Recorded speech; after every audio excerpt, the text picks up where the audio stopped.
He says he's going to put out 2, one when the accountants are finished with 2011. He did provide more than 20 of them to John McCain as he was being vetted for a possible VP pick with John McCain. Senator McCain responded today to reporters asking questions about those very tax returns that he saw.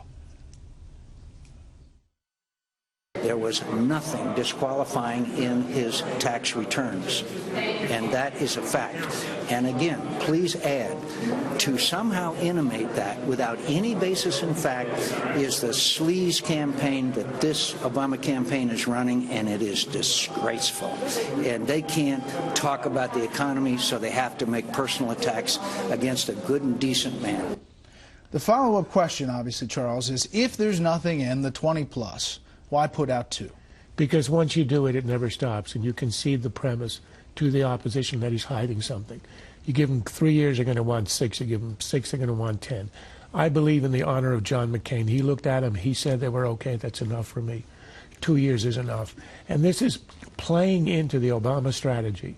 I disagree that Romney talking about what Obama said in Virginia about all private enterprise being ultimately rooted in government is somehow a distraction, a way to change the subject. Tax returns and Baier are a distraction. The real issue of the campaign is precisely what Obama said. That's precisely at the center of the division between left and right, between Republican and Democratic. How do you see the free enterprise and capitalism in American society?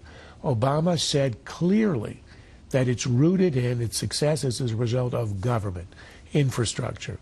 And the worst part about it is that he says it's because we're all in this together. It's society that ultimately supports you.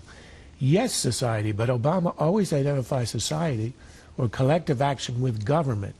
In fact, society is civil society, it's the family, it's the church, it's the little platoons that were talked about in Tocqueville, about how Americans organize themselves in organizations that are voluntary. That's society, that's what sustains us, it's not government. And this emphasis on government, and it's at the root of all good in America, is what's wrong with the Obama vision, and that's what Romney ought to attack. That's what the campaign ought to be about. Ben, yesterday the president cited a report from